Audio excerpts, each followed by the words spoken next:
Hey everybody, it's your girl Charlene with Soul Sisters Talk, and I'm super excited. Today is our final episode on our marriage series, the journey of marriage, the ups and the downs, and how we can make it through them together. And though I'm a little sad that the series is coming to an end, I am super excited to have this newlywed couple join us. They've been married for about 6 months, and they're just going to talk with us about premarital stuff and what they went through, what they've experienced in the last 6 months with each other, and then their optimism for their future. So I hope you enjoyed this episode and get ready for our game night. It's coming soon. It's your girl Charlene with Soul Sisters Talk, and welcome to our fourth part of the journey of marriage, the ups and the downs, and we can make it through them together. One of our commitments on this podcast is to feature ordinary women and men who are doing extraordinary things in their lives, and today will not be any different. On this series, Marriage, it is designed to have a dialogue about relationships and the challenges that every couple experiences in relationships. We know that marriage is honorable in the sight of God, and we also know that mixing and meshing two personalities, two willpowers, and two hearts together can certainly bring some challenges. So today we want to explore how these couples have made it through this far. And I want to thank my guests in advance for being transparent and honest and vulnerable today as we talk about real stuff in their lives. We're going to talk about things that are intimate and that are sacred to marriage, but hopefully your opening up will help someone else on this journey called marriage. So I'd like to welcome my guest today, Mr. Nick. What's up, guys? Hey, everybody.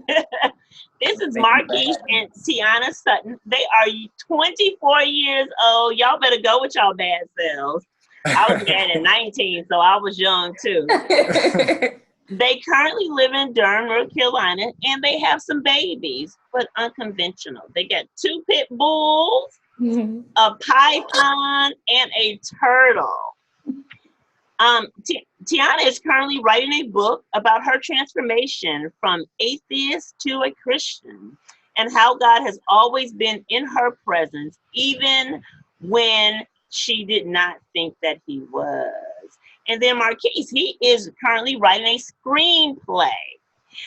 It is in the preliminary process, but he's working on it. I can't wait to see see it and find out the title. So what is it going to be about? Well, the screenplay is basically raising awareness to school bullying and school shooting. So I'm basically writing a play surrounding that just to give awareness and to that. Awesome. And that is certainly something that we need today because we know that bullying really affects people in such long-term ways, right? Yes. It causes forms of PTSD that we never even realized that young people deal with even into their adulthood. So kudos to you. I can't wait to see it. If you need some actresses, I won't even charge nothing. She'll do her own hair and makeup. We'll get it, honey. And then, so welcome. Before I jump into stuff, welcome. Thank you guys for joining me. Yes, thank you for having us. Yeah, yeah, definitely. Absolutely. We have had, I think, 4 other couples on before, 3 other couples on before you. And they've all been married for, I think, 18 years was our minimum, up to 38 years. Goals. Right. Right. So you guys have to go back and catch some of those. Yeah. My desire was to have a newlywed couple, and I got one. Woo! Because we're going to talk about it. Newlyweds. Newlyweds. When did you guys get married? January 30th. Look, he know it. My husband be Look like I better know. Best day of my it was life. only about 6 months ago. What's her birthday? No, I won't put you on the spot. I was ready for it. I was ready. All right, so y'all really are newlyweds. Oh my goodness. This month, the 30th, will make officially 6 months. Yes, ma'am. Congratulations. Oh, Thank you. I know. Tell me a little bit about your book. Miss Sutton? So my book was kind of inspired a little bit when I started seeking mental health counseling. Just from a lot of events that happened in my life, I was in a traumatic place. So once I was saved and gave my life to Christ, which that transition was in itself a big moment in my life. Some things happened in my life that I explained in the book, and just basically I had to seek mental health counseling, and I just became such an advocate for that I wanted to write something that promotes it without me saying, go see a therapist, go see somebody. But my transition in life comes with a lot of different life experiences. So the book walks through the things that I've been through, abuse, fears, doubts, worries, failures, homelessness, just life events that people go through but people don't talk about. Absolutely. The transition from me being atheist is how I was raised, and I was saved in 2017, 3 years ago. Okay. So that transition was just something that I believe people just should know, because I think it will open the doors for a lot of conversations in our community that people don't have. And I just wanted to make it something that was entertaining to read, but also allow you to open up with that conversation. Because if I started the conversation, you could finish it. So absolutely. Well, I'm going to have to get you back on my podcast just so we can talk about, I would love to have you just talk about what life was like as an atheist, what that meant to you, and then what your discovery of going to the others, crossing over to believing in the birth and death of Jesus Christ. I would love to talk to you about that, because I think that so many people don't understand atheism and what it looks like. I think it looks different for everybody. Yes, and for myself, when I first had to put a word on what I was before I was saved, atheist was what the world standard gave me. Okay. And it's very simple.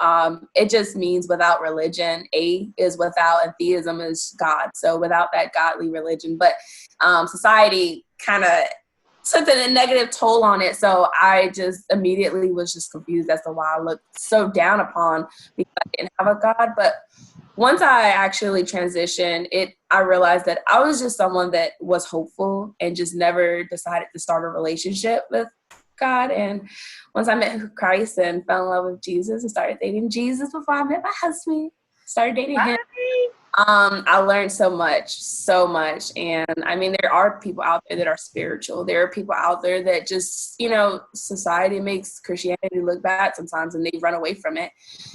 There's people that want something and they need God in their life, but they don't know how to make that connection. So I was blessed that I got that connection. And I just feel like my only job in life now is to help people make that connection, because I don't know where I'll be. Not with him, I know that for sure. So wow. So Marquise, were you already a Christian when you guys met, or how was that? Yeah. I have been in the church since a baby. Okay. In church, I mean, my dad and mom has had me in church all the way up until now. So the church is all I know, and so is Christ. All right.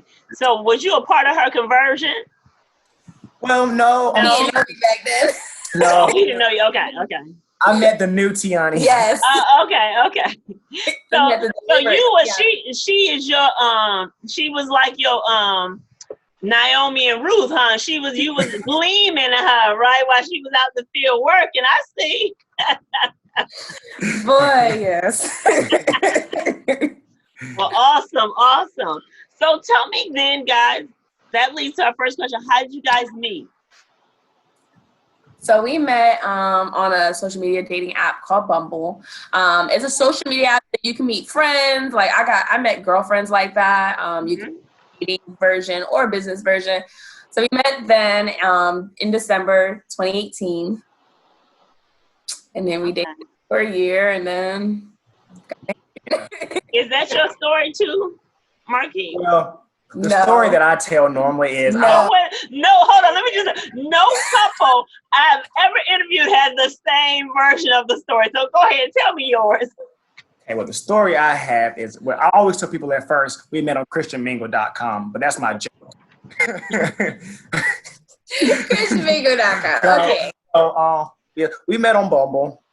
She saw me. She thought that I looked good, so she messaged me. And, I was like, she's pretty lady. Pop your collar.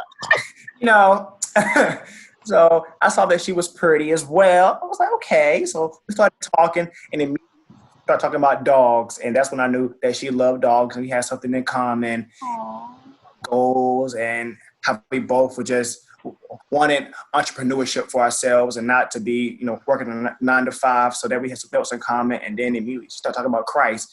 And that's when I knew, okay, this is different, because you don't get that from my generation where somebody immediately talks about Christ first and then asks, are you in church, or what about this as far as Christ? So that's when I knew, okay, she's different. I would definitely like to get to know her better. And then she came over, brought me some pizza that I paid for. This man had me driving a snowstorm for some pizza. Mm-hmm. My goodness, what? You mentioned that. What? Tell me, I gotta hear that story. What is that? Tell me, what was that? So we've been trying to meet up. So we met online, so we didn't meet in person yet. So we met online. We were talking for like a week, and it was just like, we just want to meet up. So we scheduled something. He blew me up. Scheduled something again. He no-showed me. So I was like, forget it. I'm just going to come see him. So I took my mom's car and I drove to his house. It was only like 30 minutes. He lives in Nightdale. I live in Raleigh. I lived in Raleigh, and it was a snowstorm. You wanted to see him bad, didn't you? She was like, no more Bumble pictures. She said, I am coming over. I don't care about this snow. I'm going to risk it all for this pizza and for this boy. Oh, you got something to hold on to there, sir. You know what I'm saying? Yeah. And she came over. I mean, we just connected immediately. I mean, she met my family on the first day of us just meeting in person. I mean, she met my dad, my mom, my sister, and I mean, she stayed over till about 1 a.m. for us just playing games, just talking. Yeah. Just playing games, showing her how to DJ. We just had a great first time hanging out together. So. And the first day that we hung out, that day that he's talking about, was really the day that was so pivotal for me, because, I mean, for me, because I knew where I stood in Christ, I had standards for the type of man that I wanted to be with, whether it took me to marriage or whether, it was just a dating. And one of the things was his relationship with God. But I had such a damaged relationship with my father that I needed to see a man that loved and respected and honored his dad, because I never knew what it looked like. So that day I went over, one of the biggest things for me was that day is the first time I heard a guy call their own dad like daddy, right? And like a grown man, an adult, not a kid. So when he did that, it like warmed my heart, and I never experienced it in my entire life, believe it or not. Never seen a man do that. So we had so much fun, and it was just so mean. Like, it was just, I felt at home. Like, I just felt like I was supposed to be there. That's why I didn't look at the time, and it was about 1 a.m. when I left.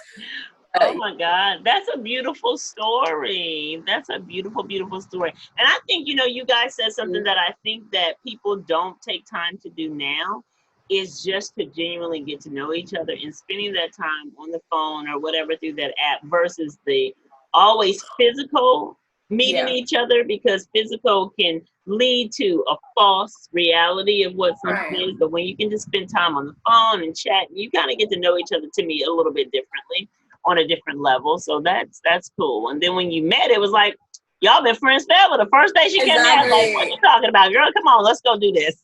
It wasn't weird at all. I mean, I didn't feel shy. I felt like I knew him. I mean, I did, but I never seen him in person. So I felt like, when I first pulled up, I thought his house was the biggest house ever, because I'm from New York City. So I was on the phone with my friend. I was like, oh my gosh, he got a big house. And a mansion, girl. He got a mansion. He got money, even though it's his mama house. Right. I mean, he comes from good stock. Right. Yeah, there you go. So that's cool. That's cool. Let me ask you, Marquise, when you were growing up, was marriage something that you were taught, you thought about as a male? Like, I can't wait to get married? Or was that like, if it happened, it happened? How did that? I definitely knew I wanted to be married early. After seeing my parents, because they've been married for 25 years in May. So just seeing their relationship, and because since I've been in church, I have upkeep from her. So I've been around a lot of married couples and just genuine good marriages for like 65 years of a marriage. So just seeing how happy people are. So I always knew one day I was ready to settle down and have me a wife and, have a family. So, I mean, that's always what I've wanted since a little boy, was to have somebody that loved me and that I can love unconditionally as well. That's so beautiful. What about you? Yeah, He's so cute. I know. The exact opposite. We have the exact opposite childhood. Yeah. My parents were together for a few months, and then my mom got pregnant with my oldest brother, and then from there they just kind of stood around each other and ended up with 2 more kids. Never really dated. I think I saw my dad like kiss my mom maybe a handful of times in my whole life. So I definitely was going through the motions as a girl. Mm-hmm. About marriage, and yes, I was like, I'm a princess, I should be married, but in reality I would have been fine without it, because I never knew what it looked like. I never thought it was necessary. My mom was a single mom, so my dad was around, but he, she was still a single mom. She raised us, and she took care of us, and he was around. And I was obviously not in church. So just some perspective, my grandma on my dad's side had 15 kids, and only about 4 of them are married. And my aunts and uncles on my other side, none of them are married. None of my cousins that I know of are married. And I'm the only one in my family that I can think of outside of my older aunts and uncles, maybe 4 of them that are married. Compared to him, everyone he knows is married. So it was it took a lot for me, but I mean, it was like walking into like a Disney Channel movie. Like, it was like, what, this house, like his family, like they're married and they have a good foundation and they have a beautiful like family foundation. So no, we were raised exact opposites, but yeah, it worked out. And so, and that, that can serve to be different for couples, right? I mean, seeing you having one person who has a history of seeing someone go through ups and downs, right? And like for Marquise, he's seen his mom and dad, the arguments, the battles, the love, that's just what you see when you see a marriage. Then you have someone who didn't experience that, right? And it's kind of been like, listen, Joker, my way, you can hit the door, Right. this is rolling out. How do you guys, have y'all talked about, which I'm sure you guys have, or maybe have, how does that look for you guys now? How do y'all work that out? Because it is 2 different backgrounds and dynamics. Well, we know for the first thing, for any marriage to work, you have to have Christ as the center. So that's what we try to keep, Christ first. Because we know without Christ, and if you don't love Christ, then you can't love me. Right. That's what I was taught. And so we try to do that. And I guess with her not having that model or that image of what a marriage looked like, she looks towards my parents or people from my church as something to be like, because the side of her family or the side that she's raised up on, there is no role models like that or I think that she's seen as far as marriage. And so we try to, I guess, combine that because also you want to have the side of not knowing anything as well, because it helps you to be independent when you need to. So it's a good mix, I would say. But I would say, as far as looking for examples, as far as marriage, we actually do look to my parents and people from our church and her church as well, because she does know people now that she has met over the last couple of years that are married and have good marriages, and that can be a good example for her as well, besides just coming to my family for everything. So guys, I'm sorry, I'm gonna have to put the video on hold for 1 second. And so I think that was so powerful what you said, that you guys have, she has the perspective of both. How does it look for you? What have you thought about, Tiana, in this experience for you? Well, I learned what a marriage looked like once I started going to church.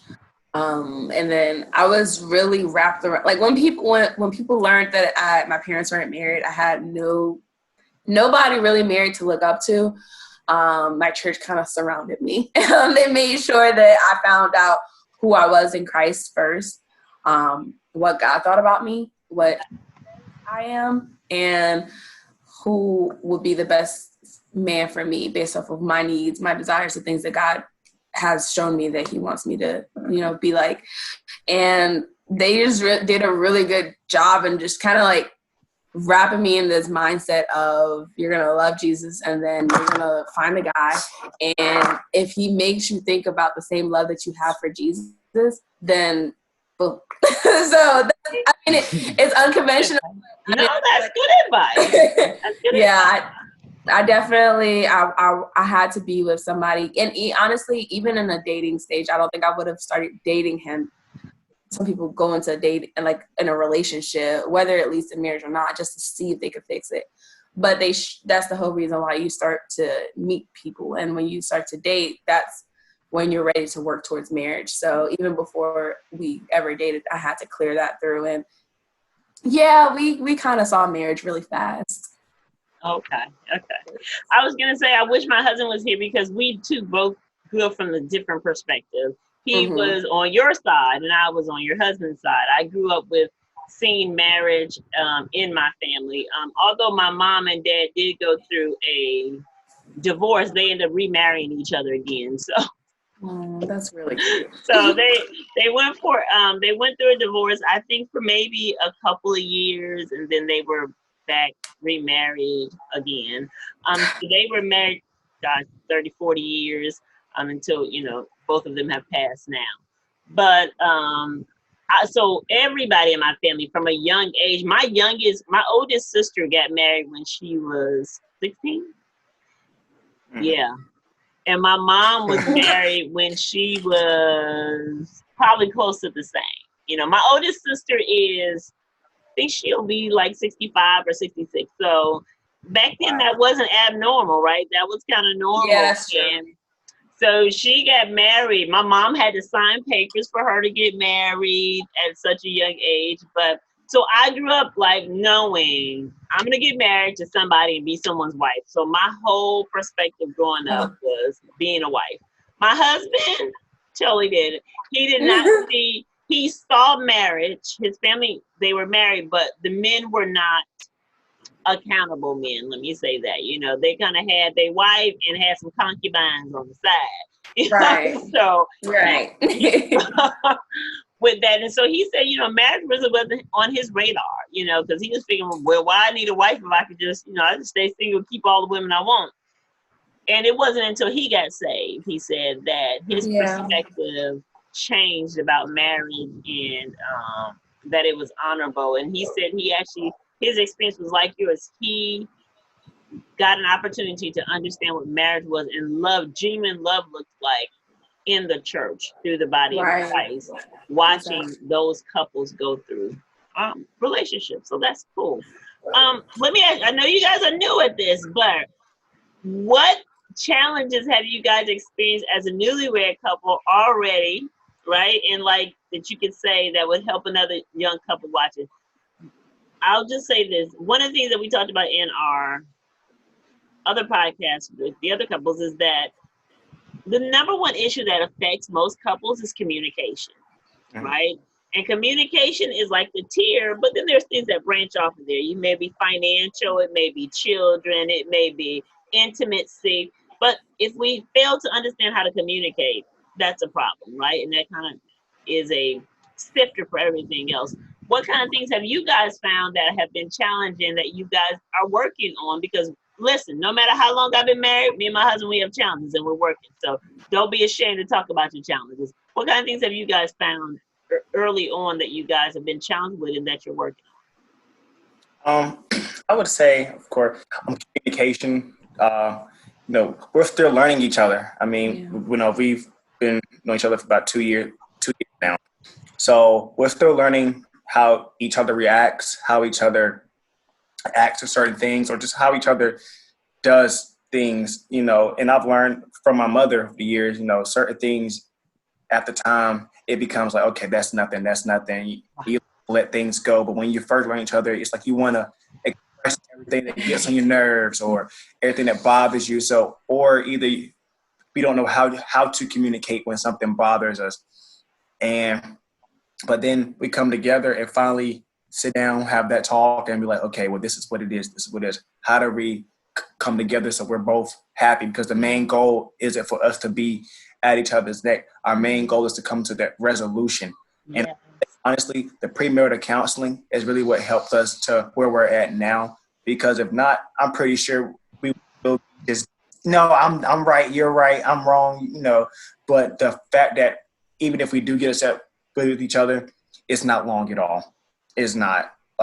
It's not. We have a really good power of coming back to each other and apologizing if we feel like we're wrong. Even if we don't feel like we're wrong, sometimes we're both, put our pride to the side and apologize just to make sure that we're both happy and not send each other mad, because who wants to be mad at your best friend, for all day and just go to bed mad? Like, we try our best never to go to bed upset. Even if so, we still always make sure that we say good night, I love you, and give each other a kiss before we go to bed. There's a lot of things that go under, like you said, that umbrella with our communication. I guess to not piggyback on that, another thing that that was a challenge is no longer a challenge because we got married, but it was a challenge. We decided to be abstinent, and we basically, that just means that we were not having sex until we got married. For those who don't know.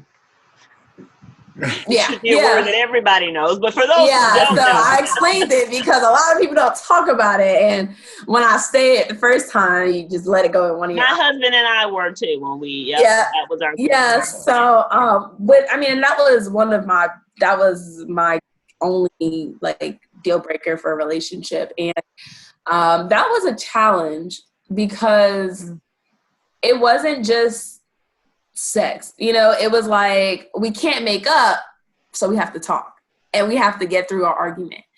I can't just amaze you physically. I have to actually show you who I am as a person. And it was a challenge only because it was nothing that we've ever tried before, and we just jumped right into it. It was the most rewarding thing we've ever done in our lives together so far, because it just blessed us so far. And outside of that, finances, of course, we came from our parents' house to living on our own. And I just want to give thanks to God because we haven't wanted for a lot in the time that we've been married so far. So it's been a blessing, but gosh. You said a mouthful. I think, it's so nice and refreshing to hear you guys say this. To piggyback on what you guys said, one of the most powerful things I've had in my life is to read and participate in the book by Gary Chapman called 5 Love Languages. Don't know if you guys have heard of it. Okay. Mm-hmm. You smile. So he used to teach, my husband and I used to host a marriage class, and we would do a marriage fellowship here at my house, and we'd have different couples come over. It'd be once a month, and each month we would do something different. One month we would come over and we would do what we call workshops, couple workshops, and we would do things in the house where we would do, love language or play relationship building games. And then another month we would do a social activity where the couples would go bowling, out to dinner, but it connected couples together so you understand that you're not on this journey by yourself. Sometimes you can feel like you're on the island all by yourself. We're the only couples going through this, and the reality is not. But learning communication styles was really important. And by this time, Reggie and I had probably been married 15 years already. And learning that my husband communicates, he's a gifter. He is a gifter. That's his love language.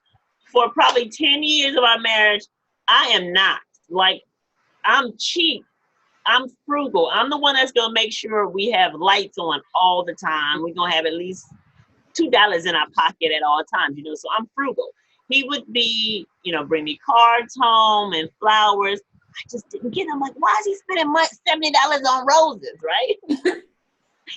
And once I realized what his language was, man, it made me appreciate him in a total different way. I didn't realize when I'd be like, oh, thanks for the roses. But inside I'm like, man, that $70 could have went in our savings account. That was my thinking. But once I understood how he communicates, man, it made me totally see him different. Now, we've been married for so long, I don't get no roses no more. I asked him, I said, where are my roses at? Just for no reason. He said, babe, you used to didn't even like them. I was like, well, I'm old now. I want them again. You get to appreciate each other differently when you understand how you guys communicate, because he's going to communicate different from you, and you're going to, what's sensible to you may be totally on Mars to him. And so that's really good that you guys are already learning that, and just taking stock and hearing. Also share with my husband, for me, I don't believe that in a marriage I can be happy all the time, because that's just not what I think. I believe that I can be at peace and I can be content and I can find joy all the time. That's what God tells me I can find. I don't know that I can found happiness anywhere in there. But I told my husband one day, I would much rather be at peace with you than to be right. Yeah. That, I don't have to always make you believe my point. Mm-mm. I just need for us to be at peace about it and move forward. And I think some couples get really dogmatic on, no, you're going to see this my way. And that may not be it, because our perspectives are going to be different. So you guys are smiling. What are you thinking about when I say this? I think about our last couple arguments, girl. No. It's real. Honestly, we are two different people, and we're both very strong-minded people. So I think one of the biggest things is, although we are learning how to, like he said, kind of, like you just said, I don't have to be right. And that's hard, boy. That we know our boundaries with respect. And I don't know if a lot of people walk into relationships with that, but we both came from relationships that were yelling, cursing, abuse and stuff like that. So well, I don't do that.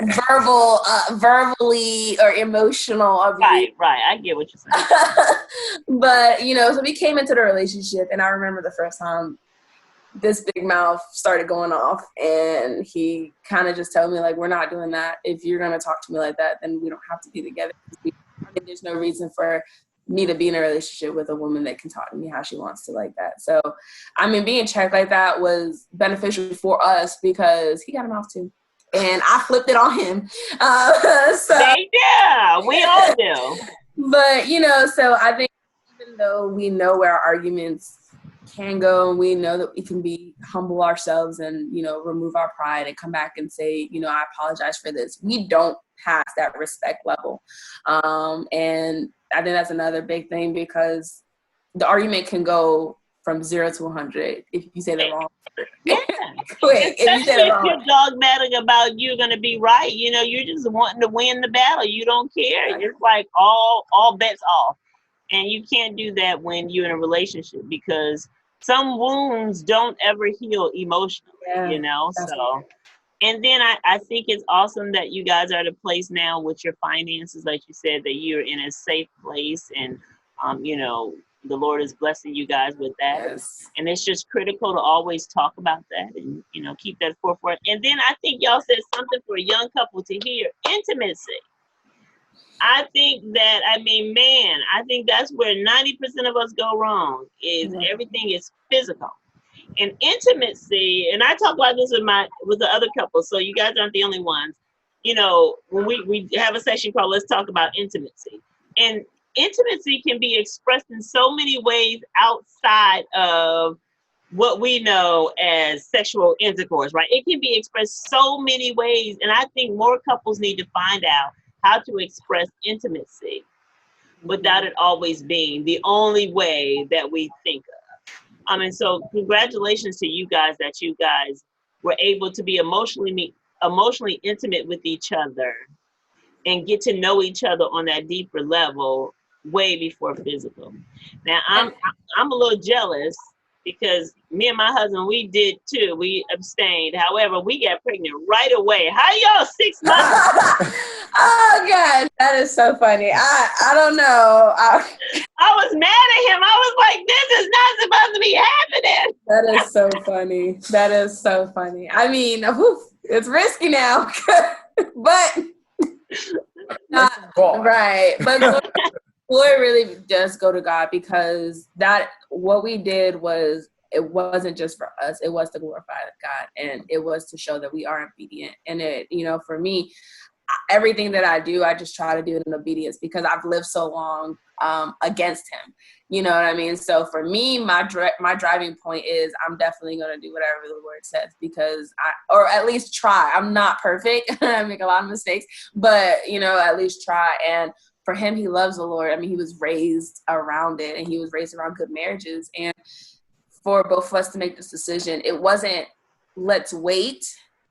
It wasn't my 90-day rule. You can't get none of this until, Right. it wasn't that. It was to glorify God. So That's right. do it with the right intentions and with the purpose that it's for. It came about from purpose. It's biblical purpose. So, and that's why I say we're blessed in our marriage, because we haven't want for anything. We've been so blessed. But it is a challenge, and it was exciting. It was fun, because we did learn how to, our dates had to be in public, or at least at each other's house. It would be around parents. You gotta leave at a certain time at night. Yeah. And I mean, there were times that, we would get to a point where it's just like, whoa. And I mean, I'm going to speak truth, Thank you. definitely slip. And it was a moment where, when we made those mistakes, first off, God knew we was going to do it anyway. But when we made those mistakes, we just repented and we prayed again. That's why I said, you got to, like, people that are trying to do this or want to, you got to find the purpose first, because, I mean, it doesn't feel bad when you don't know what the purpose of not having sex is. You don't feel guilty after doing it if you don't know why you shouldn't. So I think that's the first part, just educating young people, honestly, because if you think about our music, our fashion, our social media, everything, our celebrities, everything that involves our age, it's sexualized. So, I mean, I don't blame anybody for having sex or doing that and being intimate like that. But if you are going into a marriage, it might be something that you can take advantage of, because, I mean, nothing comes bad from being obedient to the Lord. So, and it makes you learn people quicker. And I do believe that we got married so quickly because of that. Not because we were so ready to have sex, but because we just knew each other so well. It's just, we had so much time to learn each other. There was nothing, there was no distraction, right? There was nothing that was. Yeah. It wasn't like, oh, I'm addicted to her body or his body. I'm feeding for more, which is why I want to be with him or her. So yeah. I feel like that was good too. And honestly, for me, it was new to me, like she said, as far as abstaining before marriage. But once I met her and I saw who she was, it actually became easier than I thought for me. Like times, like she would say, man, I feel like it's harder for me than it is for you. And I'm like, that's because it probably is. Because for me, I'm like, I'm fine. Like, I'd be like, no, I'm good. Because I want to get to know you. And I know why we're not doing it. And that's because sometimes, we'll both get in the moment, but then we'll both back that up. And I just think it was well worth the wait. And like it was new for me, and I wasn't expecting that going into a relationship at all, or just meeting somebody like that. Yeah. I mean, she brought up and said, "Oh yeah, by the way, I'm abstinent." So I was like, "Okay, what's that supposed to mean?" Like that didn't deteriorate or anything. I was like, "That's cool." I told all my girlfriends, I was like, "Girl," he said, "It's fine." He said he doesn't know me, because I was talking to a lot of other guys before I met him, so it was just like I didn't take him serious until he told me that, and I was like, "Oh, so you're down with this? Okay, I'm cool." willing to try it. And yeah, that was actually for the reason of why, because it's not just for myself or for herself. It was for God. And one thing that I've learned is like, you may love doing something, but then you have to love God more than. Yeah. And that was the thing that I love. It's just more than. Mm-hmm. So, okay, well, I mean, but this is all self-pleasure, self-gain. And that's not what we wanted. And I knew, like, growing up, what I wanted as well as looking for a woman, but it probably wasn't what I needed. And met her, I knew immediately, okay, this is the woman that I need in my life, and not just, a fantasy. This is actually real, and this is somebody who was for me and standing for Christ. And my dad told me when I was little, he's always prayed for God to send me a godly woman, and for me to see how true she was to Christ and how she was living her life, I could tell it wasn't just a show, like she was being serious. God, yeah. And that honestly encouraged me to be more for Christ, more than I already was. Encouraged me to do more, so that way I can help her in her journey, and she can help me as well, so that way we can both grow in Christ together. So that was cool for me. That's good. And I want to just thank you guys for being so honest about that, because I think a lot of times not wanting to let people know that we deal with, even in your trying to serve Christ, we're challenged, right? Right. If we look at all the disciples, even Peter, who cut a whole ear off, he was just like, Lord, just take his ear off. He just, we've all, and God said, no, that's how we're gonna handle it. And he put the man's ear back on. And on our journey with Christ, and trying to live a life, I think so many people get railroaded because they're looking for perfection, and God's not looking for perfection. He's looking for an honest, open heart. And I think that you guys being honest, that though I may slip or fall, I know my purpose, so I try to get myself back together. I say, okay, God, I found that I'm weak in this area, so I need your strength a little bit more here. And I think that's commendable, and kudos to you guys. And I think more young people need to hear it is something you can do. Yes, it is. Me and my husband, like I said, we did that as well. We said we wanted to genuinely get to know each other, X the intimacy, and it was a challenge. We went through that, and we met each other probably and started dating in January. We were married in June, and yeah, so y'all did it quick. We've been together. Right. Yeah, I sound like my parents. Cause that's how my parents were. They met in December and got married in May. Yeah. I don't think that it takes long when you can filter out the stuff, the junk. Right. If you can get rid of all the other stuff, you can figure out what you want to do. And then how we've sustained, it's not because it's been easy or we've both been perfect, because we were intentional that this is greater than us. And when we get to that place where sometimes it's like I'm throwing in the towel, you remind yourself that it's really not just about you. This is about Christ, and it's something greater and bigger. So kudos to you guys for that. So now I'm gonna ask, I know y'all are still newlywed dating, but do you guys set relationship goals for yourself? Do you guys say these are goals that we have that we want to build on in our relationship? How do you guys come about what your future looks like? Well, I know for starters, our goals, we want more than what we have now. We believe that, we're deserving of more, but we got to work for it, of course. And, our goals is, of course, to go stronger in Christ. That's one of the main ones. But we have monetary goals and physical goals. And, we're trying to get a house within the next year or two. We just bought 2 new cars for ourselves. So, that's one of our goals that's crossed out the list. Can I get a ride, please? Can I get a ride? You gonna want one because you got a really cool sports car. What you got? What kind of car you got? I have a Nissan 370Z. You know what that is? I'm gonna have to look that up. I don't know what that is. That means it's younger than I can. It's a tiny little toy car. It goes really, really fast. Oh, okay. Okay, so speed. So you like speed. Most men like speed. Yes, I do. What color is it? Red. Okay.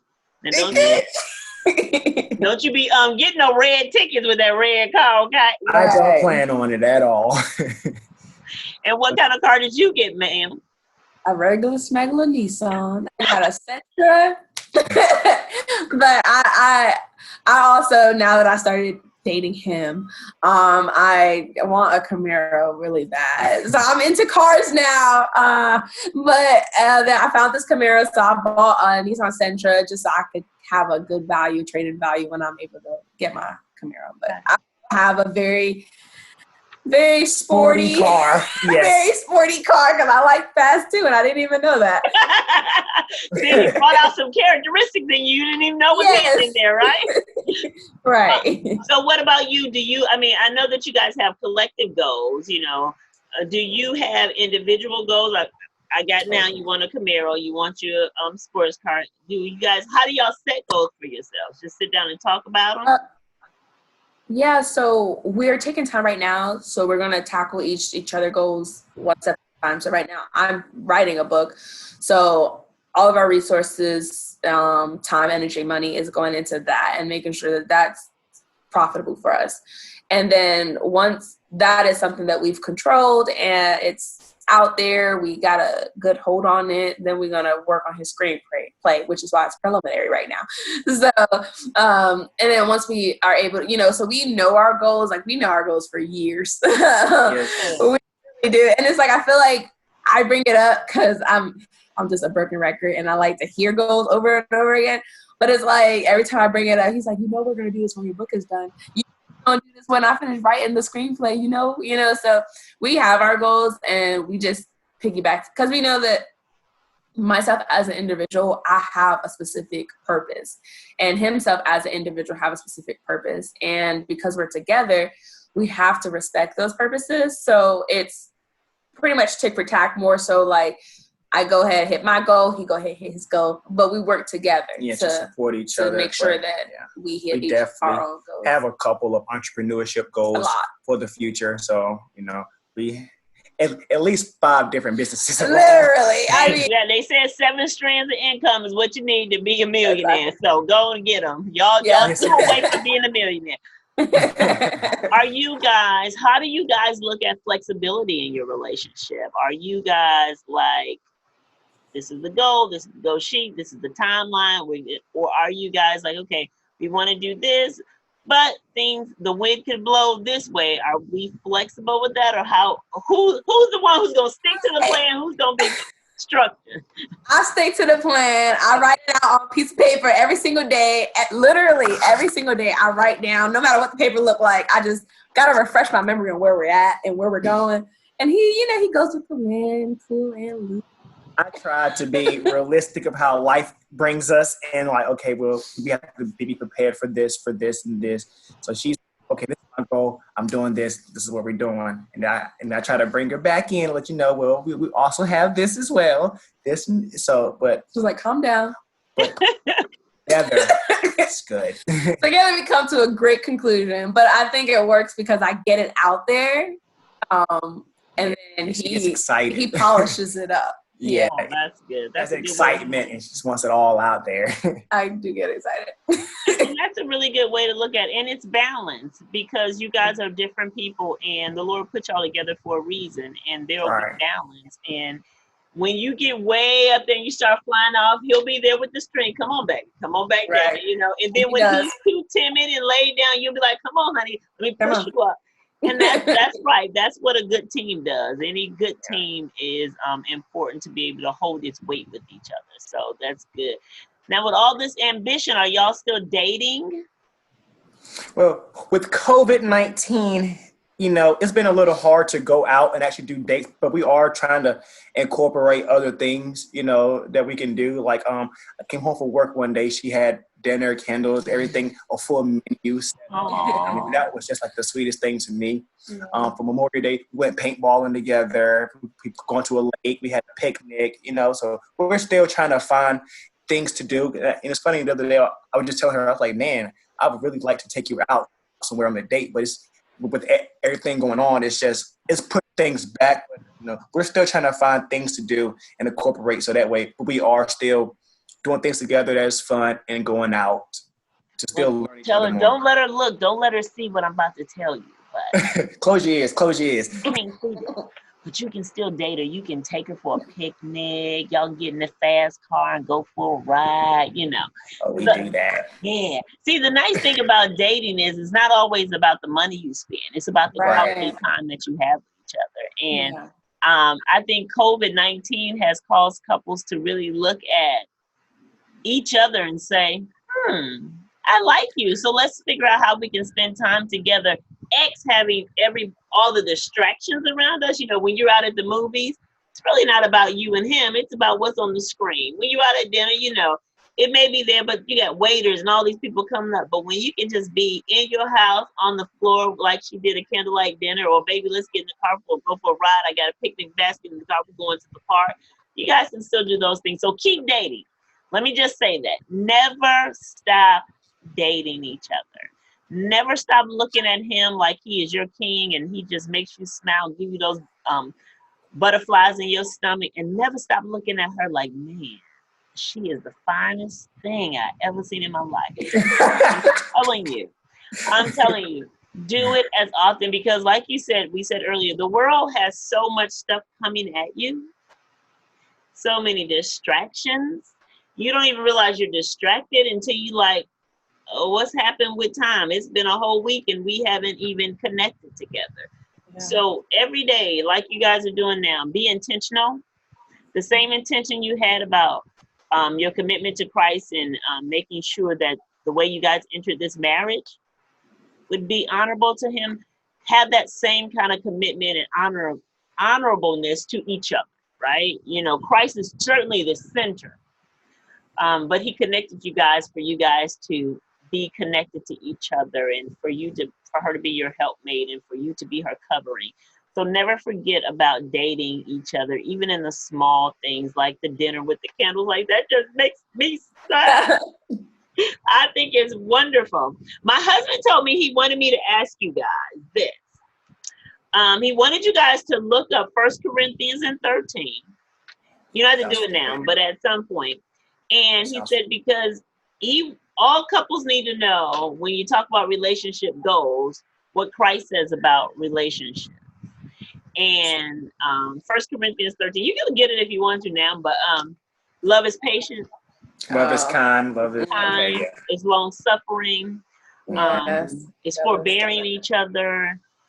Those things are critical in a relationship. Even if you wasn't saved, love still needs to be patient, and it needs to be kind, and it needs to be long suffering. But the fact that you are, and those are words that are written, don't forget that. So read that at your convenience.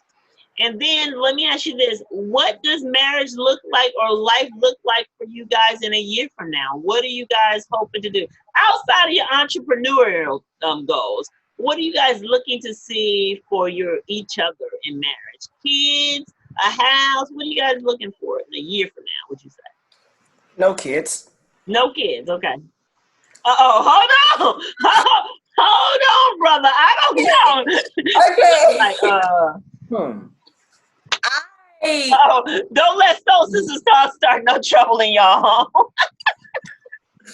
No, we're not ready to have children. I want to be a mother. Okay. I know that we're not ready to have children yet. Yeah.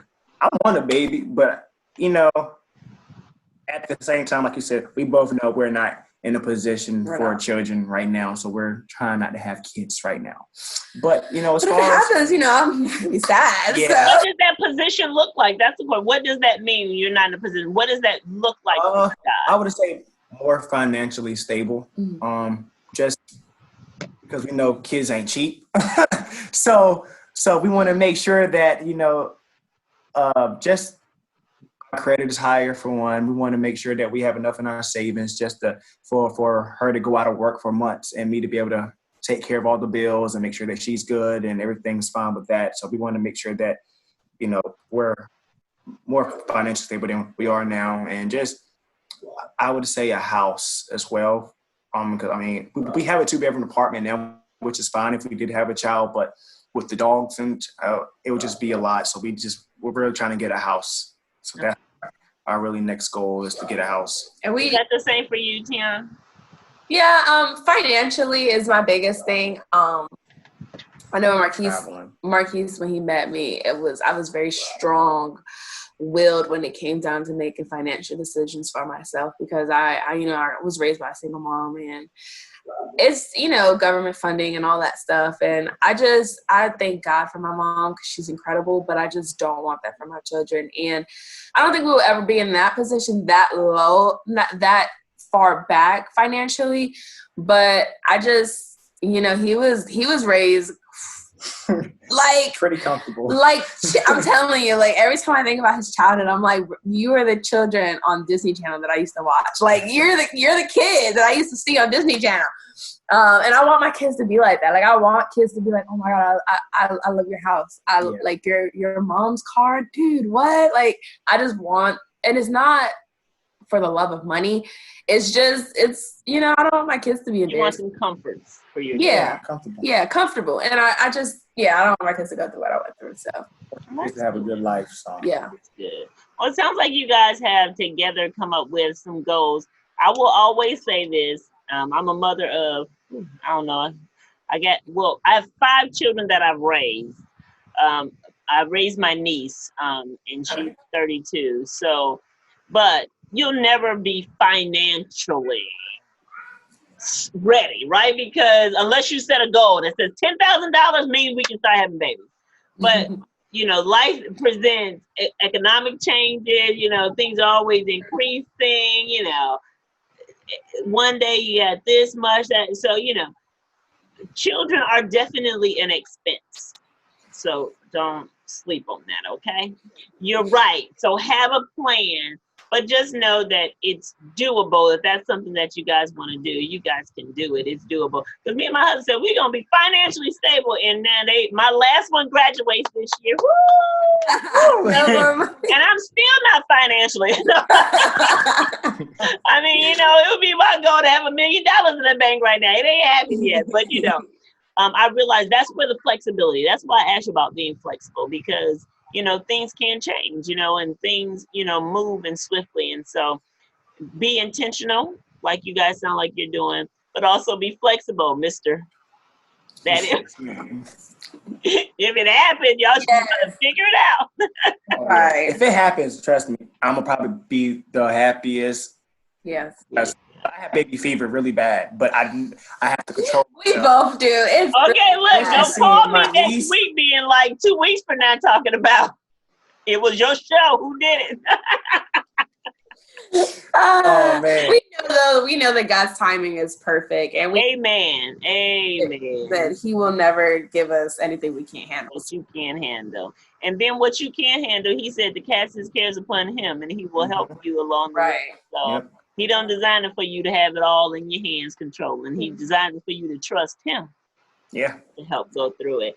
So we are almost finished, and you guys are just amazing. I am just floored to see a young couple, that has so much perspective on their future and being trailblazers to other young people that are in relationships or considering what relationships look like.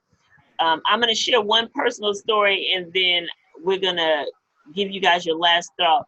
I have a daughter who she's 27, I think. Yeah, 27, I think she's. I may have given her a year one way or the other. She always gets on me. But I really appreciate what you said. I'm only going to share it because it's purpose.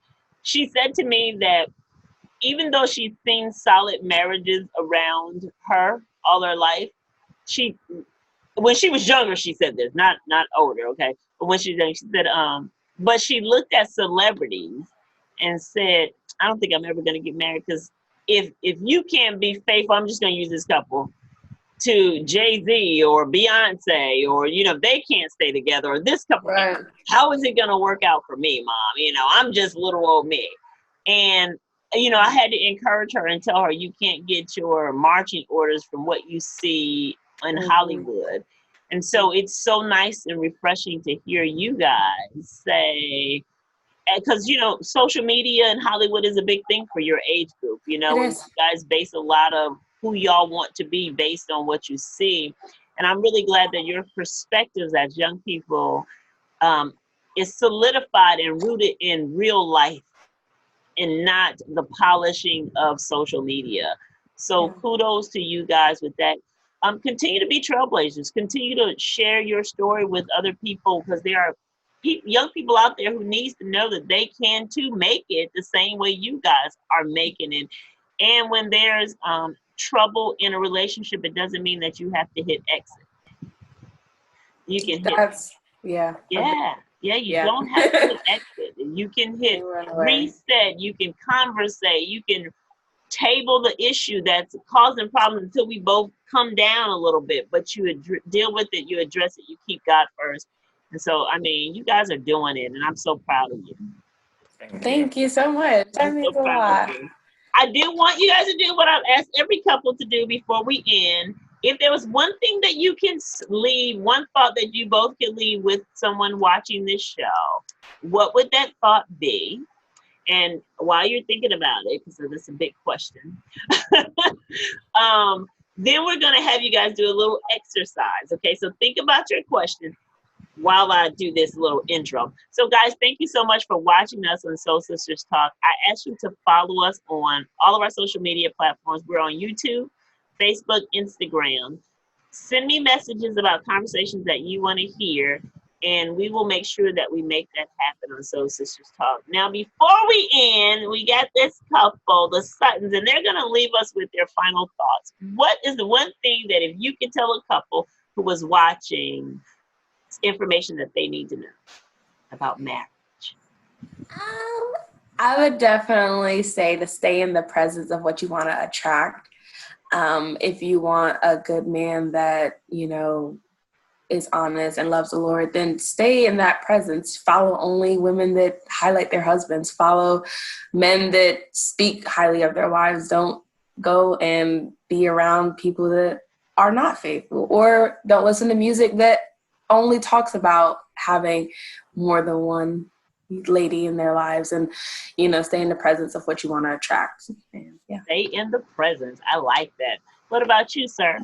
I would say for marriage, keep Christ first. Make sure that you love your wife or your husband unconditionally. There's no conditions to love.